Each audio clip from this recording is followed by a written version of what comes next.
ஒரு மாதத்துல வந்து நெறைய பேர் வந்து பிராங்கியோலைட்டிஸ் அப்படின்ற ஒரு டெர்ம் வந்து கேள்விப்பட்டிருப்பீங்க. குழந்தை டாக்டர் கிட்ட கூட்டு போயிருந்தா சொல்லியிருப்பாங்க. அப்படின்னா என்னது?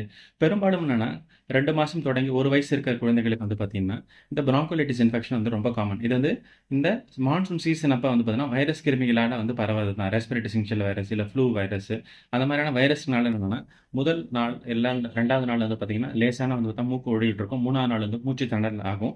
இது வந்து காரணம் என்னன்னா, இந்த சின்ன சின்ன பிராங்கியூல்ஸ் அதாவது வந்து பார்த்தீங்கன்னா, மூச்சு குழாயில வந்து வீக்கம் வரதுனால, அங்க சளி தேக்கம் அடைஞ்சு வீசிங் மாரி வந்து, அதனால மூச்சு திணறல் வரதுனால வரது தான் இந்த இன்ஃபெக்ஷன். ஸோ, இதுக்கு வந்து பார்த்தீங்கன்னா, ட்ரீட்மெண்ட் ஆப்ஷன்ஸ் என்னன்னு பார்த்தீங்கன்னா, பெரும்பாலும் வந்து சிம்ப்டமேட்டிக் மேனேஜ்மென்ட் தான். அந்த குழந்தைகளுக்கு காய்ச்சல் இருந்ததுன்னா, காய்ச்சல் மருந்து குடுக்குறதும், மூச்சு திணறல் இருந்ததுன்னா நெபுலைசேஷன் தேவைப்படலாம். சம்டைம்ஸ் வந்து பார்த்தீங்கன்னா, செகண்ட் இன்ஃபெக்ஷன் வரக்குனா அந்த ஆன்டிபயோட்டிக் மருந்துகள் தேவைப்படலாம்.